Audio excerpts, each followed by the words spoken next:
In the ruthless underworld of the eastern seaboard, silence isn't just golden. It's a lethal weapon. Silas Romano, the most feared syndicate boss in the city, was born completely deaf. He built an empire not by listening to threats, but by reading the micro-expressions of liars and feeling the terrified vibrations of their footsteps. No one could sneak up on him.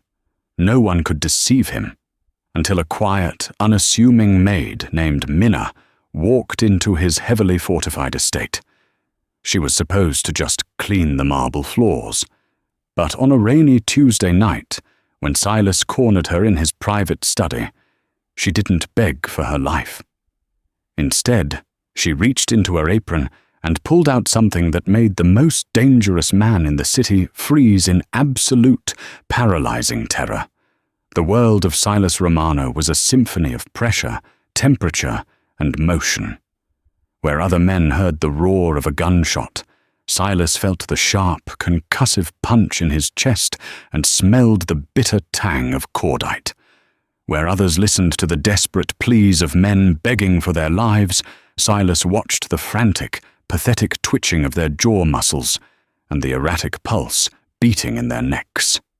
He was the undisputed head of the Romano Syndicate, a massive criminal enterprise that controlled everything from the shipping ports in Boston to the concrete suppliers in New York, and he had done it all without ever hearing a single spoken word. His deafness was often mistaken for a weakness by his enemies, at least right up until the moment he ordered their demise. Silas used his lack of hearing to his ultimate advantage. In a room full of shouting mobsters, he was the only one untouched by the auditory chaos.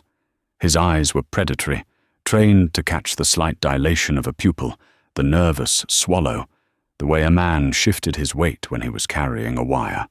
His inner circle, managed by his fiercely loyal underboss, Arthur Pendleton, communicated with him through a seamless mixture of American Sign Language, ASL, lip reading, and encrypted tablets.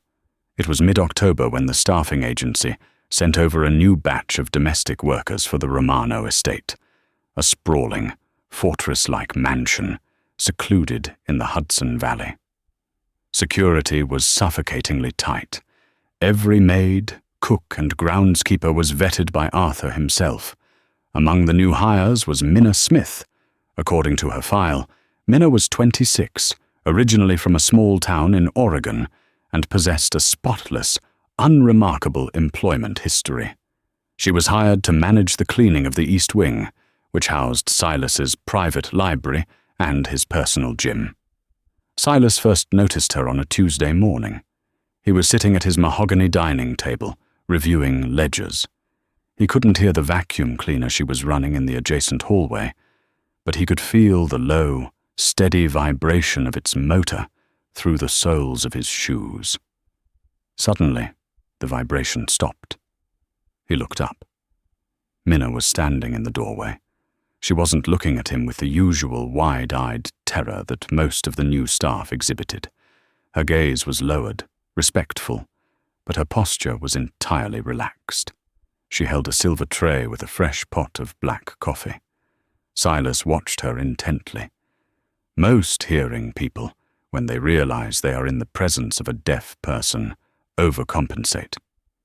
They stomp their feet to announce their presence, or they wave their hands frantically, or they over-enunciate their words like grotesque caricatures. Minna did none of that. She walked with a strange, deliberate softness. As she approached the table, she didn't just place the cup down.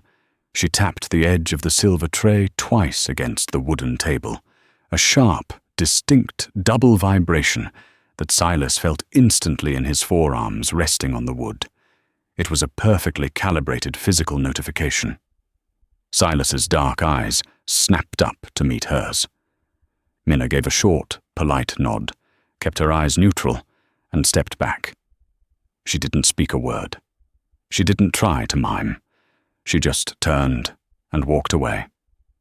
For the first time in years, a tiny fracture of curiosity cracked through Silas's cold exterior.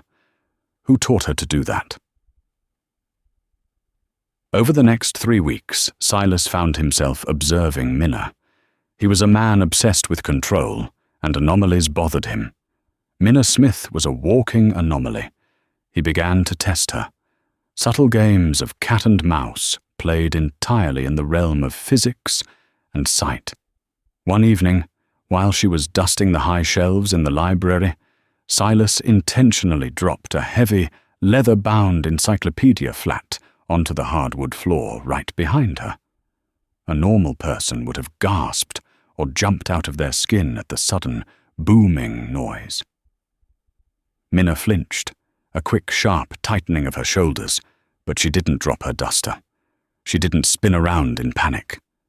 She turned slowly, her expression perfectly composed, and looked at the book, then up at Silas. She's trained, Silas thought, his blood turning to ice. She's suppressing her natural startle reflex. The realization that he had a rat in his house should have resulted in a swift, violent execution. Arthur would have dragged her down to the soundproof basement without a second thought. But Silas held back. He wanted to know who sent her. Was it the Russian Bratva making a play for the docks? Was it federal agents? Thomas Kessler, a corrupt FBI director Silas had on his payroll, hadn't mentioned any undercover operations targeting the estate. Silas began reviewing the security footage of the East Wing every night. He watched her routines. He noticed that when she thought she was alone, her demeanor changed. The quiet, subservient maid vanished. She moved with tactical precision. She counted the security cameras. She measured the blind spots in the hallways. The most damning piece of evidence came during a thunderstorm. Silas loved thunderstorms. The deep atmospheric pressure drops and the heavy, rattling thunder were the closest things he had to music. He was standing by the floor-to-ceiling windows in his study, watching the lightning tear across the sky. Minna entered to draw the heavy blackout curtains. Lightning flashed, illuminating the room in harsh white light. In that split second, Silas caught her reflection in the glass. She was looking directly at the keypad of his private office, a room no one, not even Arthur, was allowed to enter. Her eyes were tracking the oil smudges on the numerical keys, silently memorizing the digits he pressed most frequently. Silas turned around. Minna immediately dropped her gaze to the floor and reached for the curtain cords. Silas stepped into her personal space. He was a massive man, an imposing figure of tailored Italian wool and barely contained violence.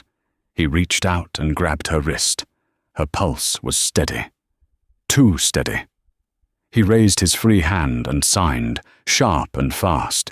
"Who are you working for?" Minna looked at his hands, feigning total confusion.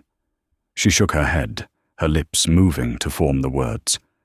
"I don't understand." But Silas caught it. It was a micro-expression, lasting less than 1/10 of a second. Her eyes had tracked the syntax of his signs perfectly before she masked her face in ignorance. She knew ASL, and she was lying to his face. He let go of her wrist, stepping back. He offered a cold, dismissive wave, signaling her to leave. As she walked out, Silas made a decision. He wasn't going to kill her, not yet. He was going to leave the door to his private office unlocked and see exactly what she was desperate enough to steal. The trap was set on a Friday night. Silas had informed his staff that he was attending a sit-down with the regional capos in the city and wouldn't be back until dawn. The convoy of black SUVs rolled out of the estate gates at 9 p.m. But Silas wasn't in any of them. He had slipped out of the garage and re-entered the house through a subterranean service tunnel, making his way to the hidden observation room that shared a two-way mirror with his private office. The office was a shrine to his past. It was the only place in the world where the ruthless Mafia boss allowed himself to remember. The walls were lined with old blueprints, ledgers, and a single framed photograph of his parents. 20 years ago, his father, Dominic Romano, and his mother had been gunned down in front of him by a rival family. Silas, only 6 years old at the time, had survived by hiding inside a heavy iron floor safe. He sat in the dark observation room, the heavy silence wrapping around him like a familiar blanket. He waited. At exactly 2:14 a.m., the vibrations began. Silas placed his fingertips against the plaster wall. He felt the impossibly light, rhythmic thud of soft-soled shoes approaching the office door. The handle turned. Minna slipped into the room. She was dressed in all black, the Maid uniform discarded. She moved swiftly, pulling a small, specialized flashlight from her pocket. She didn't go for the safe hidden behind the painting. She didn't go for the filing cabinets containing the syndicate's financial secrets. She went straight to the bottom drawer of Silas's heavy oak desk, the one drawer he kept locked with an antique brass key. Silas watched through the glass, his jaw clenching. He drew his silenced pistol from his shoulder holster. It was time to end this. He pressed the hidden latch, and the heavy door of the observation room swung open, stepping silently out into the main office, directly behind her. He didn't make a sound, but Minna's instincts were terrifyingly sharp. The shift in the air pressure, the faint rustle of his suit jacket. She spun around instantly, dropping her flashlight. She found herself staring down the barrel of a 9mm handgun. Silas's eyes were dead, devoid of any mercy. He kept the gun leveled at her forehead, expecting her to raise her hands, to beg, to finally drop the act. Instead, Minna's eyes locked onto his. She reached a hand slowly into her dark jacket. Silas's finger tightened on the trigger. He was a fraction of a second away from putting a bullet through her skull, but she didn't pull out a weapon. She pulled out an object and held it up into the moonlight filtering through the window. Silas froze. The air vanished from his lungs. The gun in his hand trembled, the heavy steel suddenly feeling like it weighed 1,000 pounds. His heart slammed violently against his ribs. In Minna's hand was a bespoke, heavily modified mechanical metronome. It was cast in tarnished bronze, featuring a unique, heavy sapphire pendulum. It was a custom auditory vibration device. His father had built it specifically for him when Silas was a toddler, a tool designed to teach a deaf boy how to feel the rhythm of human speech, to understand the cadence of the world he couldn't hear. Silas used to sit for hours with his small hands pressed against the bronze casing, feeling the steady, comforting thwack, thwack, thwack of the sapphire pendulum. The metronome had been on his father's desk the night of the massacre. It was stolen by the men who killed them, taken as a sick, twisted trophy. Silas had spent millions of dollars and countless hours trying to track it down over the last 2 decades, desperate for the only physical connection left to his father's love. He had assumed it was melted down or lost forever. And now, a random maid was holding it in his office. Minna looked at the gun, then at Silas's pale, shocked face. She didn't speak. Instead, she raised her free hand and signed, her movements perfectly fluid and undeniably precise, a regional New York ASL dialect that matched his own. "I know who really killed them, Silas," she signed, her expression fiercely determined. "And if you shoot me, you'll never find out that your entire life is a lie." The heavy sapphire pendulum of the metronome caught the ambient light, throwing a fractured blue reflection across the barrel of Silas's gun. Time, which usually moved for Silas in a steady, calculable rhythm of physical cues, completely fractured. His finger eased off the trigger, the steel mechanics of the 9mm giving a faint, tactile click that he felt through his knuckles. He didn't lower the weapon, but the immediate threat of a bullet in Minna's brain was temporarily suspended. Silas's chest heaved. He stared at the brass casing, tracing the familiar dents and scratches he had made as a toddler. He remembered the smell of his father's cologne, a mix of bergamot and cigar smoke, and the heavy warm hands that would guide his own small palms onto the brass to feel the beat. He locked his dark eyes onto Minna's. He stepped closer, closing the distance until the muzzle of his gun was an inch from her chest. With his left hand, he signed with a brutal, jagged ferocity, his movements cutting through the air like blades. "Where did you get that? If you lie, I will paint this room with you." Minna didn't flinch. She kept the metronome elevated, a shield of brass and sapphire between her and the mob boss. She signed back, her hand steady but moving with urgent speed. "I stole it from an evidence lockup in Lower Manhattan, the Southern District of New York. It's been sitting in a federal vault for 20 years, Silas." Silas's brow furrowed. The SDNY? The federal prosecutors who had been trying to dismantle the Romano syndicate for decades? "My name isn't Minna Smith," she continued, her fingers spelling out the words with practiced precision. "It's Minna Barrett. My father was Detective Liam Barrett, NYPD Organized Crime Control Bureau. He was working a joint task force with the FBI back in 2006. He was the one who pulled you out of that floor safe." Silas froze again. The memory was a chaotic blur of flashing red and blue lights, colors he hated to this day, and a tall man with a rough, tear-streaked face who had gently wrapped a heavy wool coat around his shivering 6-year-old shoulders. "Your father was framed for selling information to the Lucchese family," Minna signed, her expression hardening into a mask of bitter grief. "They said he was a dirty cop who orchestrated the hit on your parents to cover his tracks. He went to Rikers Island. He was stabbed to death in the yard 3 weeks before his trial. But he wasn't dirty, Silas. He was getting too close to the real rat." Silas felt a cold, venomous knot twist in his gut.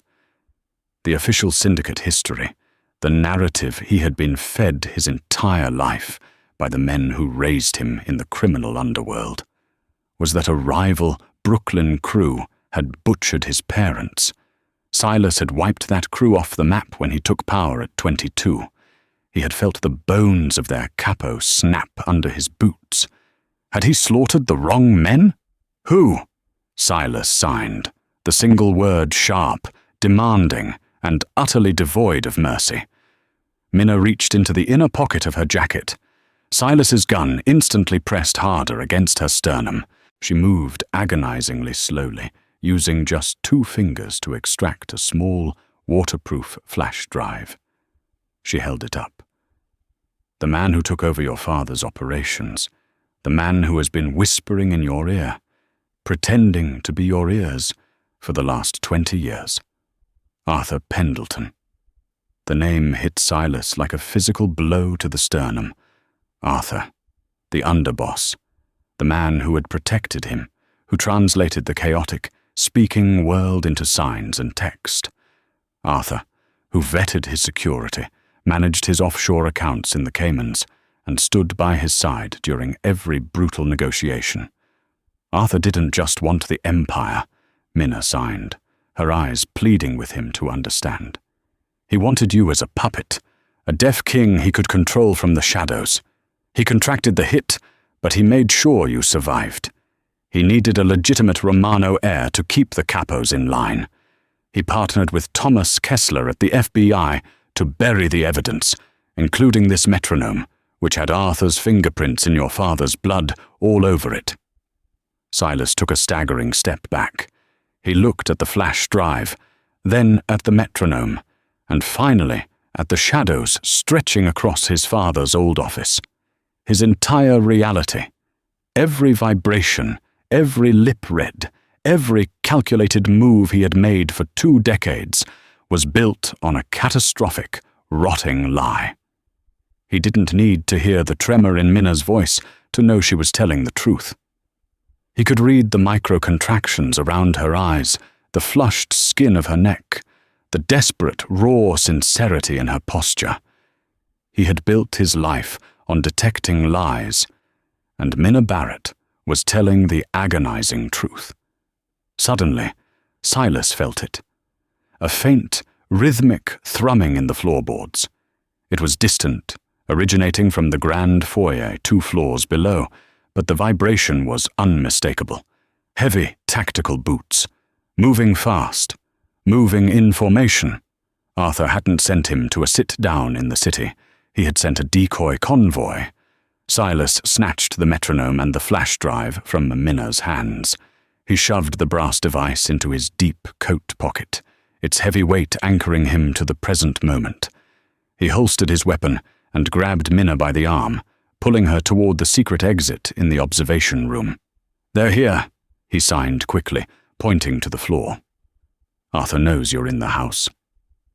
The sprawling Romano estate was a marvel of modern security, equipped with biometric locks, motion sensors, and reinforced steel doors. But Silas had designed the internal architecture himself. He knew every draft, every hollow wall, and every floorboard that transferred kinetic energy. He dragged Minna into the narrow, pitch-black service corridor that ran parallel to the main hallways. He pressed his hand against the cold concrete wall, closing his eyes to focus entirely on his tactile senses. 1, 2, 3, 5 men, he calculated, feeling the staggered, heavy impacts vibrating through the building's skeleton. They were ascending the grand marble staircase. They weren't trying to be quiet. They thought Silas was miles away in Manhattan. This was a sweep and clear operation meant to eliminate a snooping Maid. Silas pulled out his encrypted smartphone. He bypassed the standard security app and opened a custom backdoor terminal he had coded himself. With 3 taps, he initiated the Eclipse protocol. Instantly, the entire estate plunged into absolute darkness. The heavy, low-frequency hum of the central air conditioning shuddered and died. The backup generators were remotely disabled. Wi-Fi routers, security cameras, and ambient lighting vanished. In the sudden void, the playing field violently tilted. Hearing men rely on their eyes and their ears. When you take away their sight, their hearing becomes overwhelmed by the sudden absence of background noise.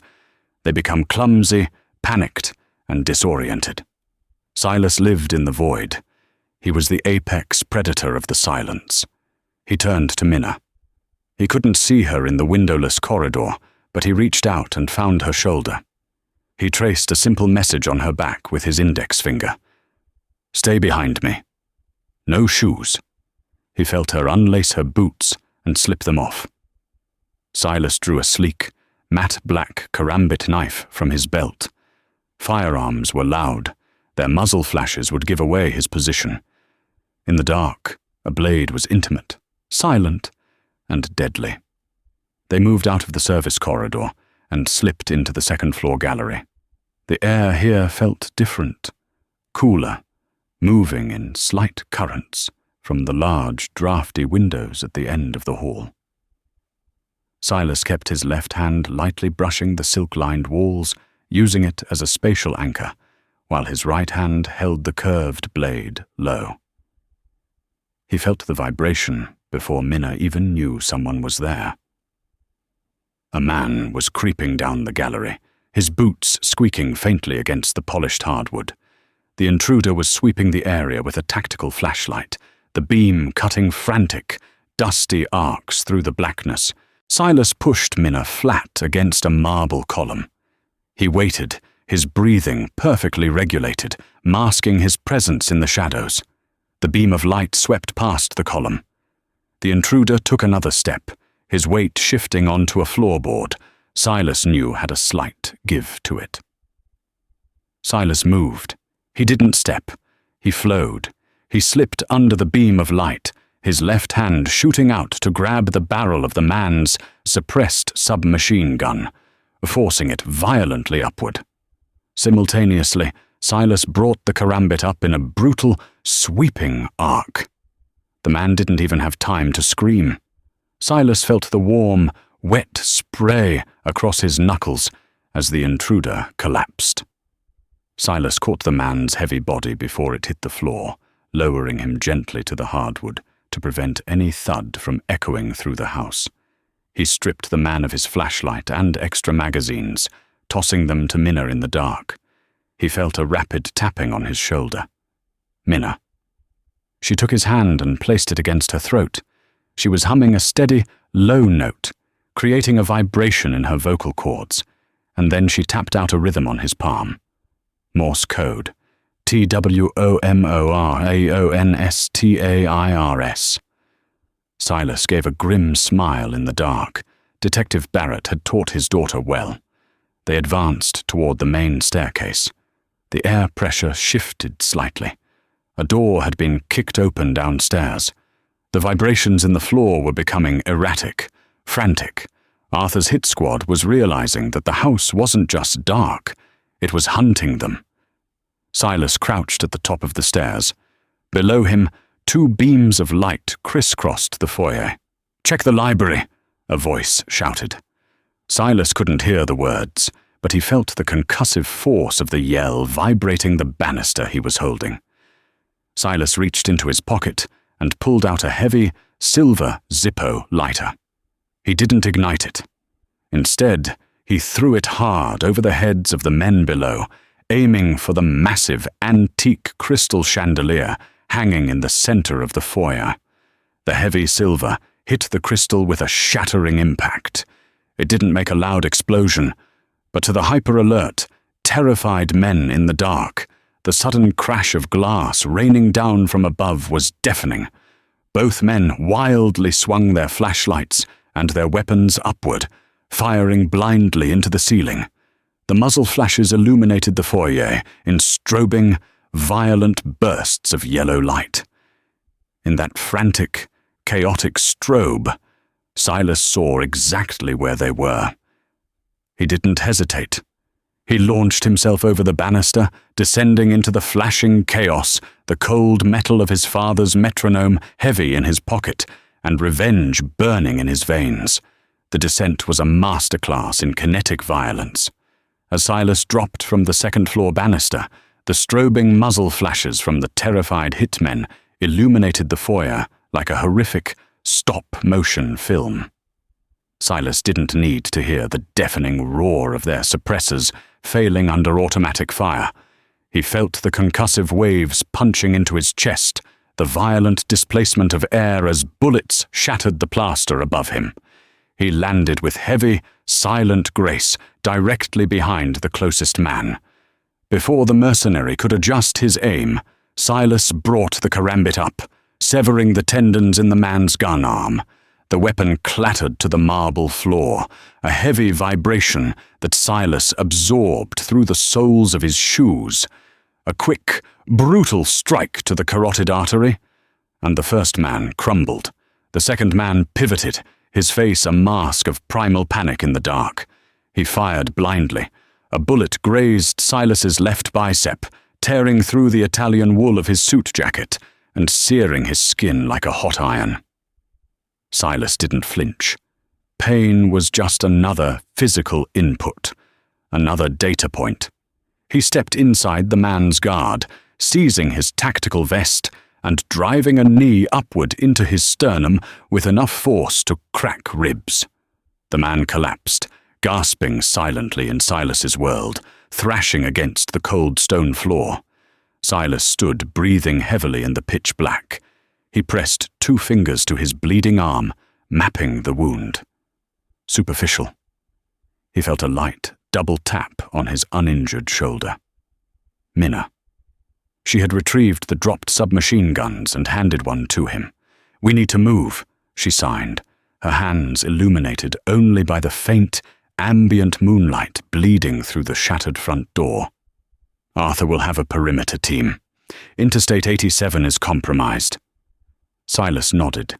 He led her through the labyrinthine kitchens, bypassing the commercial refrigerators and slipping out through a reinforced storm cellar door that wasn't on the official architectural blueprints. They emerged into the freezing October rain. The storm was a blessing. The heavy downpour masked their scent from tracking dogs and washed away the thermal signatures the perimeter guards might be looking for. They didn't take any of the armored SUVs in the main garage. Instead, Silas guided Minna to an old, rusted maintenance shed at the edge of the property line. Inside, hidden beneath a heavy canvas tarp, was a sterile, untraceable 2018 Honda Accord with stolen plates. Silas tossed Minna the keys. "You drive," he signed. "I need to see what's on that drive." Minna nodded, slipping into the driver's seat and gunning the engine. They tore out of the estate via an unpaved logging road, the car shuddering violently over the mud and roots. As they merged onto a quiet county highway, heading south toward the city, Minna pulled a sleek burner laptop from her tactical vest and handed it to Silas. He plugged the waterproof flash drive into the port. The screen flickered to life, illuminating Silas's sharp, hardened features in an icy blue glow. There were two folders. One was labeled Financials. The other was labeled DOJ_wiretaps_2006. Silas opened the financial folder first, the screen populated with hundreds of scanned offshore bank statements from Cayman National Bank and a shell corporation operating out of Zurich. The accounts were traced directly back to Arthur Pendleton. But it was the outgoing wire transfers that made Silas's blood run cold. Millions of dollars, funneled systematically over 2 decades into a private trust fund registered to the wife of FBI Director Thomas Kessler. It was a flawless, sprawling extortion and bribery ring. Arthur hadn't just been protecting the Romano syndicate. He had been buying the federal government to keep Silas blind to the truth. Then, Silas opened the wiretap folder. It contained 3 audio files. He stared at the small play icon. For the first time in his life, Silas felt a crushing, suffocating helplessness regarding his deafness. The absolute truth of his parents' murder, the very voices of their killers, was locked inside digital sound waves he could never perceive. He felt a bitter, jagged rage build in his throat. Minna noticed his stillness. She glanced at the screen, then pulled the car onto the shoulder of a deserted stretch of Route 9, killing the headlights. The rain hammered against the roof, a frantic, staccato vibration. She reached over and gently touched Silas's hand, drawing his eyes to hers. "Play it," she signed softly, her eyes filled with a deep, understanding empathy. "I will translate, word for word. I swear on my father's grave." Silas hesitated, his jaw clenched so tight it ached. Trusting someone with his sensory blind spot was something he had only ever done with Arthur. And Arthur had used it to build a cage of lies. But as he looked at Minna, a woman who had risked her life, infiltrated a Mafia stronghold, and stared down the barrel of his gun just to hand him the truth, he knew she was his only bridge to the hearing world. He hit play. Minna listened, her eyes closing for a brief second as the tinny, digitized voices filled the quiet car. Then she raised her hands, her face hardening into a mask of grim concentration. "It's Arthur," she signed, her fingers moving with brutal clarity. "He's talking to Dominic, your father." Silas watched her hands, his heart pounding a heavy rhythm against his ribs. "Arthur says, the Lucchese family is making a play for the ports, Dom. We need to strike first. Your father is responding. He sounds angry. He says, 'We don't start wars, Arthur. I have a wife. I have a son. We negotiate.'" Minna paused, listening to the next file. She swallowed hard, her hands trembling slightly before she continued. "This is a different call. Arthur is talking to someone else. It's Vincent Castellano, the Lucchese hitman." Minna's signs became sharp, conveying the cold, calculated tone of the recording. "Arthur says, Dom is weak. He won't fight. You take him and the wife out tonight at the brownstone. Make it look like a botched robbery. But leave the boy. Silas stopped breathing. Leave the boy. Castellano asks why, Minna signed, tears pricking the corners of her eyes. Arthur laughs. He says, because a deaf kid is the perfect heir. He'll never hear the whispers. He'll never hear the mutiny. As long as I'm the one translating the world for him, I am the king. He'll just wear the crown. Silas slammed his fist into the dashboard. The plastic cracked, a violent spiderweb of fissures spreading across the console. The physical pain in his knuckles was nothing compared to the catastrophic psychological shattering occurring inside his mind. His entire life was a carefully directed stage play. His grief, his vengeance, his empire, all of it had been puppeted by the man who smiled at him every day and patted his shoulder. Silas reached into his pocket and pulled out the heavy brass metronome. The sapphire pendulum gleamed in the dim light of the laptop screen. It wasn't just a memory of his father anymore. It was the murder weapon. It was the object Arthur had touched with bloody hands before the FBI buried it. He looked at Minna. The terrified maid was gone. The undercover daughter of a framed cop sat beside him, waiting for his command. Arthur thinks I'm dead, or running blindly in the dark, Silas signed, his movement slow, deliberate, and terrifyingly calm. He's going to consolidate power. He'll call an emergency sit-down with the 5 families to announce my tragic assassination. Where?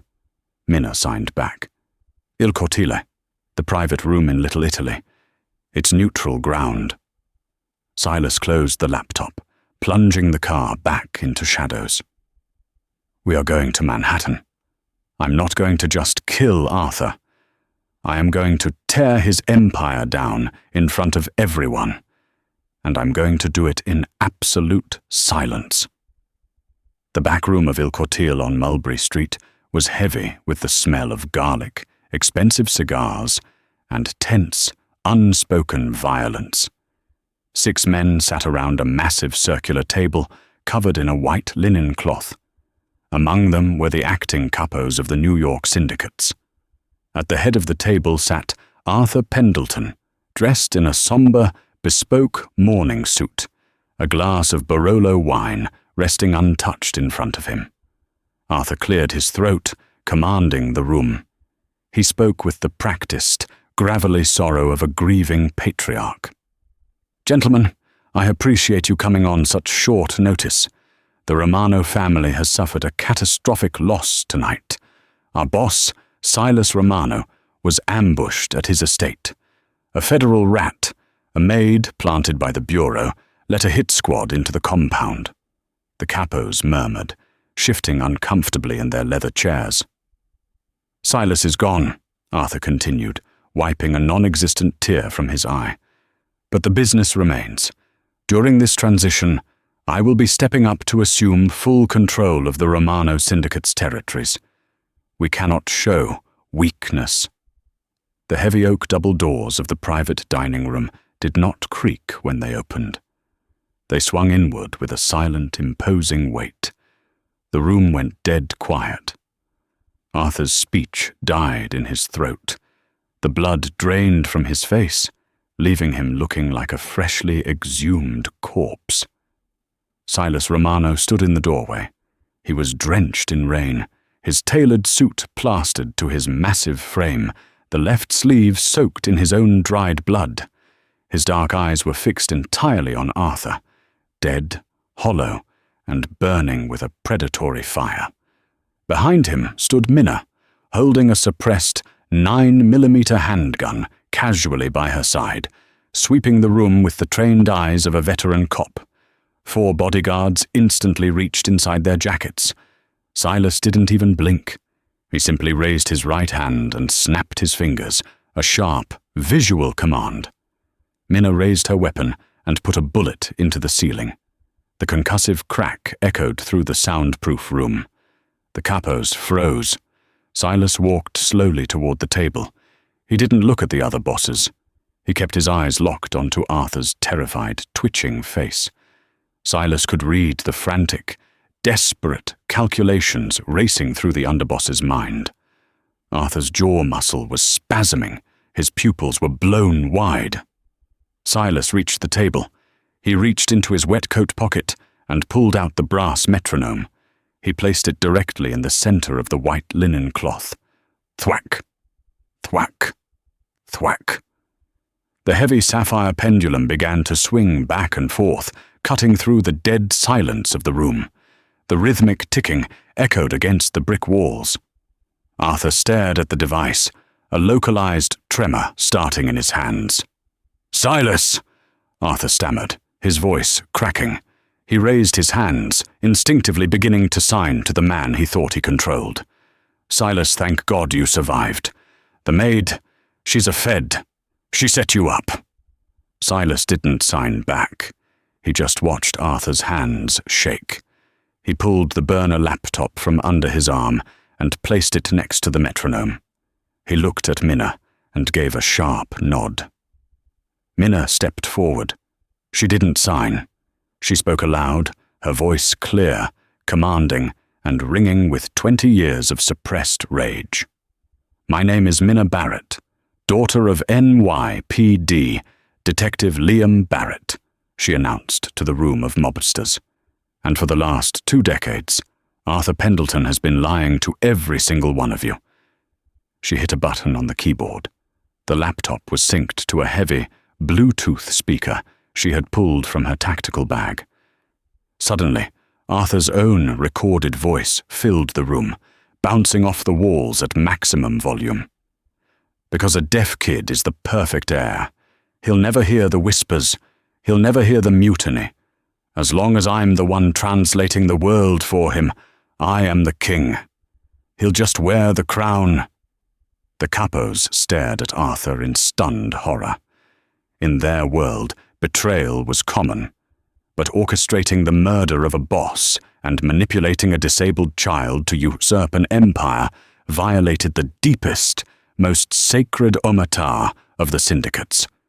The disgusted, violent shift in the room's atmosphere was so palpable that Silas could literally feel the heat of their collective anger radiating across the table. Arthur realized in a fraction of a second that his empire was gone. The lie was dead. Driven by sheer, animalistic panic, Arthur lunged forward. He didn't go for his gun. He grabbed a heavy steak knife from the table setting and vaulted across the linen cloth, aiming directly for Silas's throat. Hearing men telegraph their actions with shouts or screams, Silas operated purely on kinetic anticipation. He saw the slight shift in Arthur's shoulders, the tightening of his core, a millisecond before the man moved. Silas didn't step back. He stepped into the attack. He caught Arthur's wrist mid-air, the kinetic energy of the older man's lunge meeting the immovable, grounded force of Silas's grip. Silas twisted the wrist with a sickening, audible snap. Arthur screamed, dropping the knife. Silas didn't stop. He drove his elbow forward, connecting flawlessly with Arthur's jaw. The underboss crumpled onto the table, shattering wine glasses and sending the Barolo spilling across the white linen like fresh blood. Arthur lay gasping on the table, bleeding from his mouth, looking up at the man he had manipulated for 20 years. Silas stood over him, an absolute monolith of vengeance. Silas leaned down until his face was inches from Arthur's. He raised his hands and signed, his gestures slow, heavy, and loaded with absolute finality. "You thought my silence was a cage," Silas signed, watching the terror leak from Arthur's eyes as the man read the words. "But you forgot something, Arthur. In the dark, in the quiet, I am the only one who can see clearly. You made me a monster to protect you. Now, the monster is awake." Silas turned his back on Arthur. He looked at the 5 capos, sitting frozen at the table. He signed, and Minna, standing tall behind him, translated his words flawlessly into the quiet room. Arthur Pendleton is no longer under the protection of the Romano family. Minna's voice echoed with chilling authority. His life, his assets, and his territories are forfeit. If any man in this room attempts to harbor him, you will join him. Silas picked up the brass metronome. He stopped the sapphire pendulum with his thumb, cutting off the rhythmic ticking. He slid the device back into his pocket, looked at Minna, and walked out of the restaurant, leaving Arthur screaming for mercy to a room full of deaf ears. The winter that followed the sit-down at Il Cortile was the coldest New York had seen in a decade. But for Silas Romano, the freezing temperatures brought a profound, crystalline clarity. The syndicate landscape had ruptured and reformed with violent speed. Arthur Pendleton did not survive the night of his exposure. The 5 families, disgusted by the underboss's betrayal of the most sacred syndicate codes, handled the execution internally. 3 days later, Arthur's bloated body washed up against the icy concrete pilings near the Brooklyn Navy Yard. He had been stripped, bound with industrial wire, and his tongue had been removed. A poetic, brutal Mafia message for a man who had built an empire on poisoned whispers and lies. The vengeance did not stop at the edge of the underworld. The waterproof flash drive Minna had pulled from the federal lockup was copied, encrypted, and mailed simultaneously to the New York Times, the Wall Street Journal, and the Internal Affairs Division at Foley Square. The fallout was catastrophic. FBI Director Thomas Kessler was dragged out of his multi-million-dollar Georgetown townhouse in handcuffs at 4 a.m, the flashing red and blue lights of the raiding vehicles splashing across the manicured snow of his front lawn. The subsequent federal indictments dismantled a 20-year corruption ring that spanned from the Southern District of New York all the way to Capitol Hill. During the highly publicized arraignments, the name of Detective Liam Barrett was finally cleared. The NYPD officially posthumously exonerated him, restoring his pension and his honor. Silas watched the press conference on the massive flat screen in his study, reading the closed captions as the police commissioner apologized to the Barrett family. He didn't feel the hollow, gnawing ache of revenge anymore. He felt the heavy, solid foundation of justice. With Arthur gone, Silas fundamentally dismantled the Romano syndicate from the inside out. For 2 decades, his deafness had been subtly weaponized against him by the man he trusted most.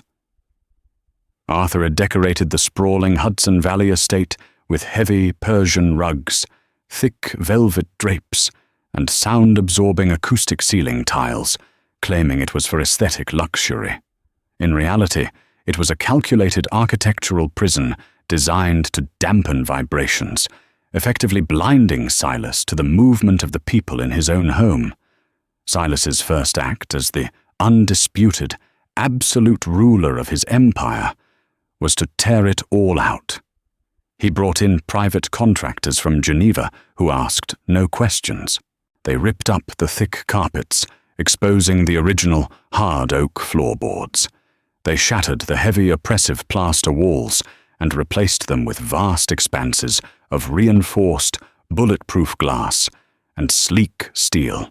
Silas transformed the estate into a massive, resonating instrument. Without the dampening fabrics, the house became a living, breathing entity. He could stand in the center of his library and feel the distinct, rhythmic tremor of a heavy security door closing 2 wings over. He could feel the weather, the deep, barometric pressure of an approaching snowstorm settling in his joints. He was no longer a captive in his own headquarters. He was the spider at the center of a perfectly calibrated web. The business transformed with the architecture. Silas purged the street-level enforcers and the blunt, bloody extortion rackets that drew federal eyes. He pivoted the Romano family's vast wealth into the shadows of the modern era. High-level corporate espionage, offshore data havens, zero-day cybersecurity exploits, and international port logistics. He surrounded himself with a new inner circle of fiercely loyal lieutenants. Every single captain was mandated to learn American Sign Language. There were no more whispers behind his back. Meetings were conducted in absolute, terrifying silence, hands flashing in the sunlight of the glass-walled boardroom. And at his right hand, commanding the intelligence division with ruthless efficiency, was Minna Barrett. She had traded her inconspicuous maid's uniform for tailored, slate-gray Saint Laurent suits and a custom leather shoulder holster. The men of the syndicate didn't just respect her because she shared Silas's bed. They feared her.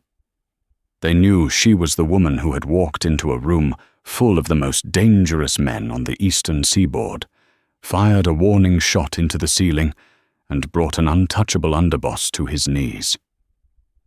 It was late February, the afternoon sun casting long, golden shadows across the polished hardwood of Silas's new top-floor office. The room was vast, minimalist, and bathed in natural light. Silas was standing by the floor-to-ceiling windows, looking out over the frozen Hudson River, a glass of neat bourbon resting in his hand. He didn't need to turn around to know she had entered. Amidst the heavy booted footsteps of his security detail and the rapid, erratic pacing of his analysts, Minna's vibrational signature was entirely unique. She walked with that same deliberate, fluid grace she had used when she first brought him coffee months ago, a soft, perfectly paced cadence that vibrated through the floorboards and traveled straight up his spine. He turned as she approached his heavy slate desk. Her dark hair was pulled back into a sharp twist, and her eyes, usually cold and calculating when dealing with the capos, softened the moment they locked onto his. She held a thick, encrypted dossier in one hand. She didn't walk around the desk. She walked straight to him, stopping inches away. The scent of her, faint vanilla and the cold ozone of the winter air outside, wrapped around him. She reached out, placing her hand flat against the center of his chest. It was a grounding touch, a private language they had developed that spoke louder than any signed word. The shipping manifest from the Genoa port cleared. Minna signed with her free hand, her movements sharp and professional, but her eyes betraying a warm, teasing spark. Rossetti's crew tried to skim 3% off the top of the cargo load. I froze their offshore accounts in response. They are panicking. Silas's lips curved into a dangerous, predatory smile. He raised his hands. Let them panic for 48 hours. Then, send them a message. Tell them the price of my forgiveness is a 10% tax on their next 3 shipments. If they refuse, we sink their freighters. Minna nodded, tapping his chest twice in acknowledgement. She stepped closer, sliding her arms around his waist, resting her head against his shoulder. Silas wrapped his massive arms around her, burying his face in her hair. He closed his eyes, completely surrendering to the tactile input of her presence. He could feel the steady, rhythmic thrumming of her heartbeat against his ribs. He could feel the subtle expansion and contraction of her lungs as she breathed. For the first time in 26 years, the absolute silence in Silas's mind was not a void waiting to be filled with violence or paranoia. It was peaceful. It was a sanctuary. He pulled back just enough to look at her face. He reached up, his thumb gently tracing the line of her jaw. Minna smiled, her lips parting as she hummed a low, happy note. Silas couldn't hear the sound, but he felt the gentle vibration of her vocal cords against his thumb, a physical melody that belonged entirely to him. You're working too hard, Silas signed slowly, his dark eyes intense. The Empire can run itself for one night. Stay here with me. Minna's smile deepened. She reached up, catching his hands and pulling them down to press a soft, lingering kiss against his knuckles. I'm not going anywhere, Silas. Not tonight. Not ever. On the far corner of the expansive slate desk, resting on a small velvet display pedestal, sat the antique brass metronome. Its tarnished surface gleamed in the fading winter sunlight. The heavy sapphire pendulum was completely stationary. It no longer ticked. It no longer counted the seconds of a stolen life. Silas didn't need a machine to translate the rhythm of the world anymore. The chaotic, violent symphony of his past had finally concluded, replaced by the steady, undeniable pulse of the woman standing in his arms. Are you utterly hooked by Silas and Minna's intense, high-stakes romance? If this silent Mafia boss and his fearless undercover maid kept you on the edge of your seat, we want to hear from you. Hit that like button to show your support for this incredible story. Want to see more original, heart-pounding Mafia romances, plot twists, and epic revenge arcs?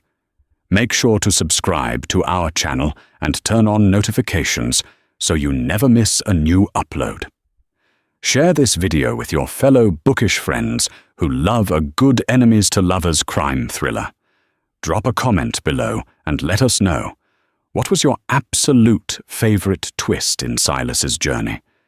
Did you guess the truth about Arthur before the reveal? Your support helps us create more amazing stories. Like, share, and subscribe right now, and welcome to the family.